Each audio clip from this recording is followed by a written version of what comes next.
For me, I would say it's having the opportunity, similar to what you said, having the opportunity of all students of all ages being able to get involved in a real world situation and be able to collaborate and having to share ideas and communicate with different levels. That opportunity you don't get very often in a school environment. You often have the top ends, the year 13s working with year 13s, year 6s working with year 6s, and having that opportunity to having the older ones teaching almost the younger ones and having them as a role model of where they can go in the future. That was a key thing that I think these workshops, these activities can build in for a whole school ethos. That's wonderful. Thank you. Yes, I think they have to implement that as well in their school. They have to experience that because technology is actually worldwide. So I know that it's not accessible like Ms. Bolaji said it. All of the school cannot get this, maybe because of the cost. So if you can share with them, like she said it, that would be fine.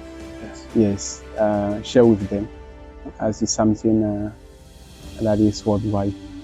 That would be fine to share with those who cannot be able to get all those kits and they don't have access to that technology.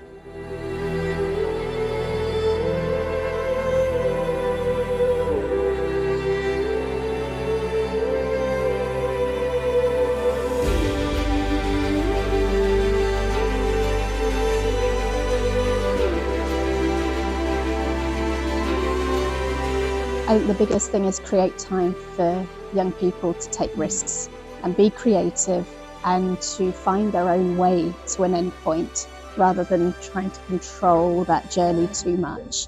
Because some of the best innovation is going to come out of that problem solving, that not following the instructions exactly and having to think about it themselves. So as Darren said earlier, so I think being a risk taker and understanding that making a mistake is part of that growth, that learning, that innovation, that finding a new way of doing things is an important life skill. And in schools we try to control it too much.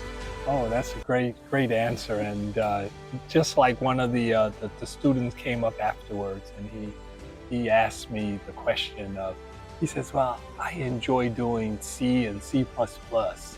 And you know, I'm interested in creating gaming opportunities for the world to experience. And it just allowed him to just come out and have a burning question that, you know, sometimes his mom is trying to, you know, kind of guide him and to be able to talk with experts in the industry and have access to that type of conversation to really kind of help develop and kind of direct them. And you know, very, very straightforward young man, and he's interested in exploring those type of new situations for himself. So this was a perfect opportunity for him to just experience his passions that you know, he dream about at night. So yes.